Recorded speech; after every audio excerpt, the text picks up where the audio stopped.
హైదరాబాద్ శివారు బాకారం గ్రామం సమీపంలోని ఓ ఫామ్ హౌస్ లో కోళ్ల పందాల గుట్టు రట్టు చేశారు రాజేంద్రనగర్ ఎస్ఓటీ పోలీసులు. రాజమండ్రికి చెందిన నిర్వాహకుడు దాట్ల కృష్ణరాజుతో పాటు 14 మందిని అదుపులోకి తీసుకున్నారు.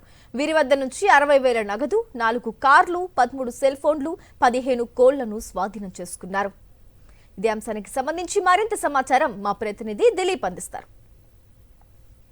మొయినాబాద్ మండలంలోని బాకారం గ్రామ పరిధిలో ఉన్నటువంటి ఫామ్ హౌస్లో ఎస్ఓటీ పోలీసులు దాడులు నిర్వహించారు. 14 మందిని కోడి పందాలు నిర్వహించిన వ్యక్తితో పాటు మరో 13 మందిని వ్యక్తులను అదుపులోకి తీసుకున్నారు. ప్రస్తుతం మనం అదే ఫామ్ హౌస్ వద్ద ఉన్నాము. తరచుగా ఇటు మొయినాబాద్ మండలంలో తరచుగా ఈ కోడి పందాలు నిర్వహిస్తూ ఎస్ఓటీ పోలీసులకు దొరికిపోతున్న పరిస్థితి కనిపిస్తుంది. మొత్తం ఈ నిర్వాహకు ఎవరైతే ఈ రాజమండ్రికి సంబంధించినటువంటి నిర్వాహకులు ఉన్నారో కృష్ణంరాజు అనే వ్యక్తితో పాటు మరో 13 మంది వ్యక్తులను అదుపులోకి తీసుకున్నారు. అలాగే వారి దగ్గర ఉన్నటువంటి 60,000 నగదుతో పాటు 4 వాహనాలను 13 మొబైల్ ఫోన్స్ కూడా స్వాధీనం చేసుకున్నారు. మొత్తం 22 కోళ్లతో కోడి పందాలు నిర్వహిస్తూ ఉన్నారు. అందులో 7 కోళ్లు మరణించగా 15 కోళ్లతో పాటు 18 కోడి కత్తులను కూడా రాజేంద్ర ఎస్ఓటీ పోలీసులు స్వాధీనం చేసుకున్న పరిస్థితి కనిపిస్తుంది. తరచుగా ఇటు మొయినాబాద్ మండలంలో ఉన్నటువంటి ఈ ఫామ్ హౌస్లో గుడిచప్పుడు కాకుండా ఇటు కోడి పందాలు నిర్వహిస్తూ ఉన్నారు. ఎస్ఓటీ పోలీసులు తరచుగా ఈ యొక్క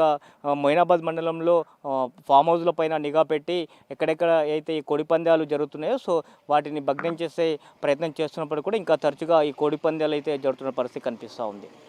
వీడియో ఇంగ్లీష్ వెంకటతో కరెస్పాండెంట్ దిలీప్, సాక్షి న్యూస్, మొయినాబాద్ నుంచి.